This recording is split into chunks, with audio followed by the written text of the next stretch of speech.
गाझियाबाद येथील संजय नगर परिसरात दिनांक 4 सप्टेंबर रोजी एक कार थांबलेली पोलिसांना दिसली।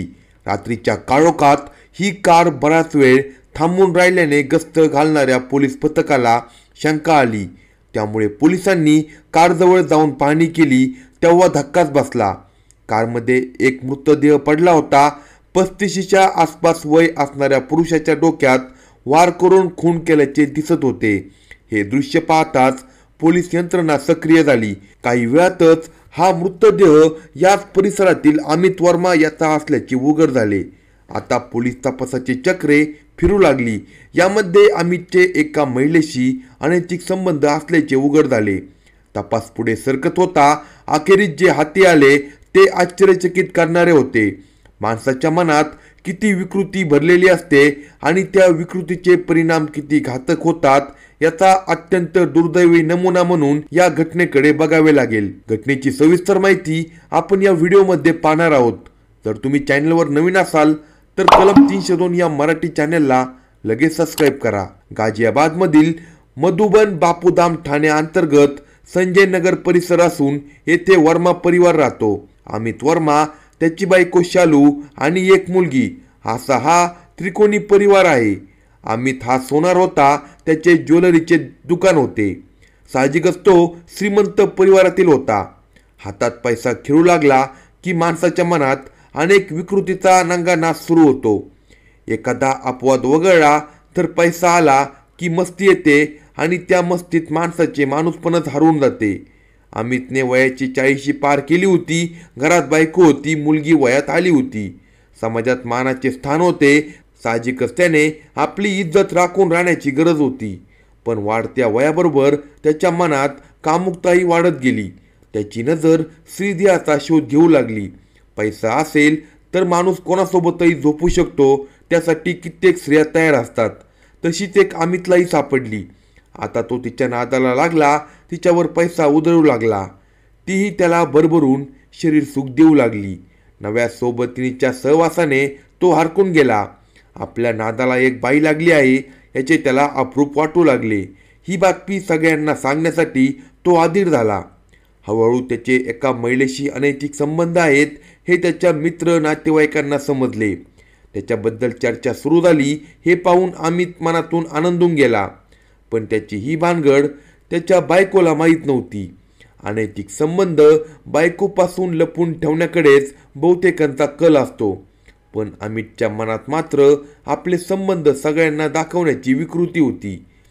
परस्त्रीबरोबर मौजमजा करून आलेला अमित आपली बायको शालूला टाळू लागला होता। तिचा अपमान तो करू लागला होता।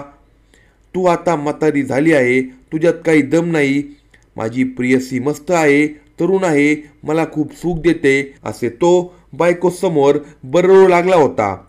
सुरुवातीला तिने याकडे दुर्लक्ष केले, पण हे नेहमीचे झाले तसा तिला राग येऊ लागला।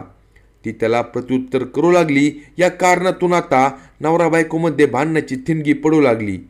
दिवसभर सारे आलाबेल असले तरी रात्री जेव्हा नवरा बायको एकांतात असायचे तेव्हा तो तिची तुलना प्रेमिकेशी करू लागला। तू जाड आहे, ती मस्त मादक आहे, असे म्हणत तो तिला हिणवू लागायचा आणि त्या दोघांमध्ये भांडण सुरू व्हायचे। त्याचे दारू पिण्याचे प्रमाणही वाढले। तो दारू पिऊन यायचा आणि बायको मुलीला शिवीगाळ करायचा, मारहाण देखील करायचा। त्याच्या या त्रासाला त्या बिचाऱ्या दोघी कंटाळून गेल्या होत्या। ही कमी की काय म्हणून त्याने एक नवा चाळा सुरू केला होता। एकदा त्याने रात्रीच्या सुमारास बायकोला व्हिडिओ कॉल केला। नवऱ्याचा कॉल असल्याने तिनेही तो रिसीव्ह केला। पण पलीकडे तिचा नवरा अमित पूर्ण नग्नावस्थेत होता। तो एकटाच नव्हता तर त्याच्याबरोबर त्याची प्रेमिकाही होती। तिनेही पूर्ण कपडे उतरवले होते। दोघे पूर्ण नग्नावस्थेत एकमेकांना कुरवाळत होते। तिच्या शरीरावर कॅमेरा फिरवत तो बायकोला म्हणाला, बघ माझ्या राणीचे शरीर किती मदमस्त आहे, आता हे शरीर मी भोगणार आहे, तू बघतच बस। हे चाळे पाहून ती संतापली, हतबल झाली। तिने फोन बंद केला तसा त्याने तिला पुन्हा फोन केला। फोन बंद केलास तर याद राख, जोवर आमचे काम पूर्ण होत नाही तोपर्यंत तू बघायचे। आम्ही कसे एन्जॉय करतो ते तुला पूर्णपणे बघावे लागेल, असे त्याने तिला सुनावले। ती नाईलाजाने फोन सुरू ठेवून पाहत थांबली। तो प्रेमिकेबरोबर कामक्रीडा करू लागला. आपल्या समोर आपला नवरा परस्त्रीबरोबर व्यभिचार करत असल्याने ती मनातून निराश झाली. मनाने खचली. तिला दुःखी झालेले पाहून त्याला जास्तच आनंद झाला. आता त्याला हा विकृत नादच लागला होता. तो जेव्हा जेव्हा प्रेमिकेजवळ असायचा तेव्हा तो त्याच्या बायकोला फोन करून त्या दोघांची कामक्रीडा बघायला लावायचा. तसेच घरी असेल तेव्हा बायकोला बेदम मारहाण करायचा. या शारीरिक व मानसिक छळाने ती फार हादरून गेली होती.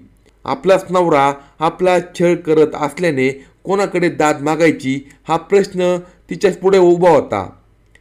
शिवाय तो जे विकृत चाळे करत होता ते इतरांना सांगण्याची तिला लाज वाटत होती. ती सारा अन्याय निमूटपणे सोसत होती. दुसरीकडे तिची 16 वर्षाची मुलगी आईचा छळ पाहत होती. आपले वडील आईला छळतात, आपल्याला मारहाण करतात या विचाराने ती वडिलांवर चिडून होती. पण तिचे काही चालत नव्हते. अमितबद्दल त्याची बायको आणि मुलीच्या मनात मात्र राग खदखदत होता. त्याच्या घरात त्याचे कुणी नव्हते, पण याचे त्याला काही वाटत नव्हते. या वादावादीचे रूपांतर अप्रिय घटनेत होणार हे मात्र निश्चित होते. अखेर तो दिवस उगवला. रविवार दिनांक 4 सप्टेंबर रोजी सायंकाळी अमित घरी आला. नेहमीप्रमाणे तो दारू पिऊन आला होता. घरात पाऊल ठेवल्या ठेवल्या त्याने बायकोला शिवाय द्यायला सुरुवात केली. वैतागलेल्या बायको शालूनेही त्याला उलट उत्तर दिले. या भांडणात चिडलेल्या मुलीने घराबाहेर पडलेली वीट उचलली आणि त्या विटेचा जोरदार फटका बापाच्या डोक्यात आणला. हा वार वर्मी बसला. रक्ताच्या धारा वाहू लागल्या.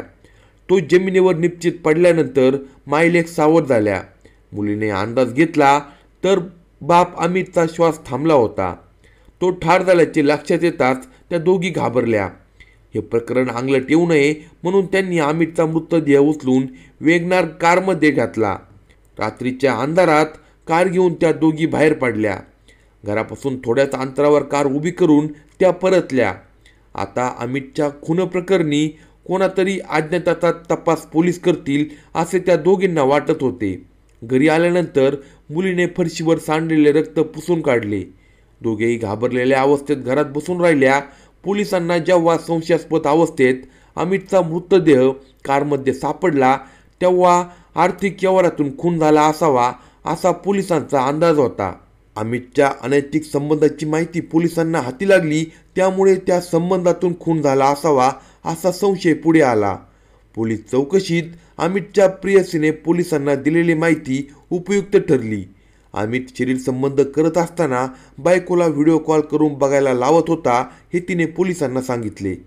पोलिसांनी याची खातरजमा करून घेतली तेव्हा शालूच्या बोलण्यातील विसंगतीमुळे ती जाळ्यात अडकली. तसेच रक्ताने माखलेली एक वीट आणि फरशी पुसलेले कापडही घरात सापडले. या सगळ्या परिस्थितीवरून पोलिसांनी शालूकडे कसून चौकशी सुरू केली. या चौकशीत तिने खरी माहिती पोलिसांना सांगितली. अमितच्या विकृतीने त्याचा बळी घेतलाच, शिवाय त्याच्या बायको व मुलीच्या माथ्यावरही गुन्हेगारीचा कलंक लावला. अशाच नवनवीन क्राईम स्टोरी ऐकण्यासाठी कलम 302 या मराठी चॅनलला सबस्क्राईब करा आणि आपल्या प्रतिक्रिया कमेंट बॉक्समध्ये कळवा.